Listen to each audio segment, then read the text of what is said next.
তৃণমূল অঞ্চল সহ সভাপতিকে মারধরের অভিযোগে তীর বিজেপির বিরুদ্ধে। মদ্যপ অবস্থায় মহিলাদের শ্লীলতাহানি করতে গিয়ে জনরোষের শিকার বলে পাল্টা দাবি বিজেপির। উত্তেজনা খানাকুলের মারোখানায়। ঘটনার পর তড়িঘড়ি তৃণমূল মারোখানা অঞ্চল সহ সভাপতি বরুণ মণ্ডলকে খানাকুল গ্রামীণ হাসপাতালে চিকিৎসার জন্য নিয়ে যাওয়া হয়।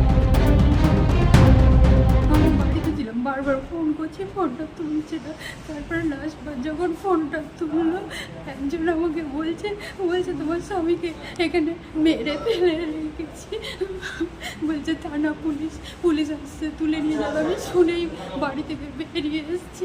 তারপরে দেখি রাস্তায় পুরো হাত মারা করে ফেলে রেখেছে। তারপর গাড়ি ভাড়া করে এখানে হাসপাতালে নিয়ে আসলাম। কেমন অবস্থা এখন? খুব ভালো নয়। আহত তৃণমূল নেতা সহ খানাকুল তৃণমূল নেতার দাবি, এদিন রাতে বাড়ি ফেরার পথে অতর্কিতে তার উপর হামলা চালায় বিজেপি আশ্রিত দুষ্কৃতীরা। খানাকুলের বিজেপি বিধায়ক সুশান্ত ঘোষের নির্দেশে এই মারধর চালানো হয়েছে বলে দাবি তুলেছে তৃণমূল। তাদের মতে এলাকায় তৃণমূলের সক্রিয় কর্মী হিসাবে কাজ করার অপরাধেই এই আক্রমণ করা হয়েছে। পাল্টা এলাকার মহিলাদের ওপর মদ্যপ অবস্থায় শ্লীলতাহানির চেষ্টা করার জনরোষের শিকার হয়েছে বলে ওই তৃণমূল নেতা বলে দাবি করা হয়েছে বিজেপির তরফে। স্থানীয় কয়েকজন নাবালিকাও এদিন দাবি তুলেছে যে এদিন বাড়ি ফেরার পথে তাদের উপর নির্যাতন চালিয়েছে বরুণ ও তার দলবল। আজ সন্ধ্যায় খানাকুল বিধানসভার মারোখানা অঞ্চলে হানুয়া বাজারে কিছু স্কুল পড়ুয়া মেয়েরা এসেছিল তাদের জন্মদিন সেলিব্রেশন করার জন্য। তারা যখন কেক কিনে বাড়ি ফিরছিল, সেই সময় ফাঁকা মাঠের ধারে মদ্যপ অবস্থায় তৃণমূল নেতা বরুণ মণ্ডলের নেতৃত্বে বেশ কিছু হারমাদ ওখানে জড়ো হয়েছিল। তারা ওই স্কুল পড়ুয়া মহিলাগুলোর ওপর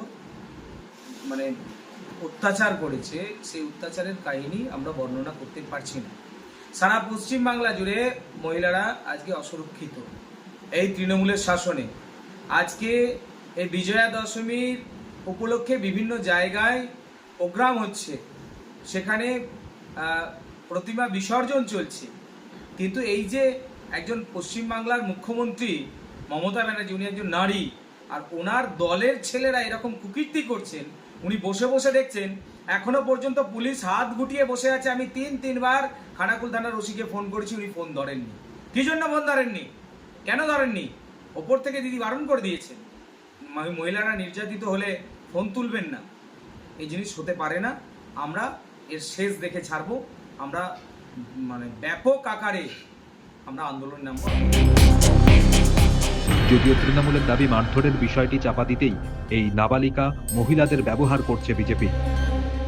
গোটা খানাকুলকে অশান্ত করছে এবং একটা অরাজকতা পেয়ে গেছে যে এই সময় মাঠ খালি আছে, তৃণমূলকে মারো ধরে।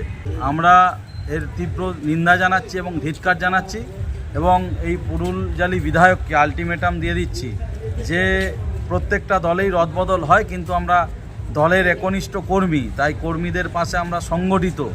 সেটা পুজো বলে আমরা চুপচাপ আছি। এই পুজোর যে মানুষের যে আনন্দ, এই যে আমাদের বাঙালির শ্রেষ্ঠ উৎসব দুর্গা উৎসব, সেখানে আমরা আনন্দতে মেতে আছি যে সবাই মিলে যে আমরা সর্বধর্ম সমন্বয়ে আমরা দুর্গা উৎসব পালন করছি।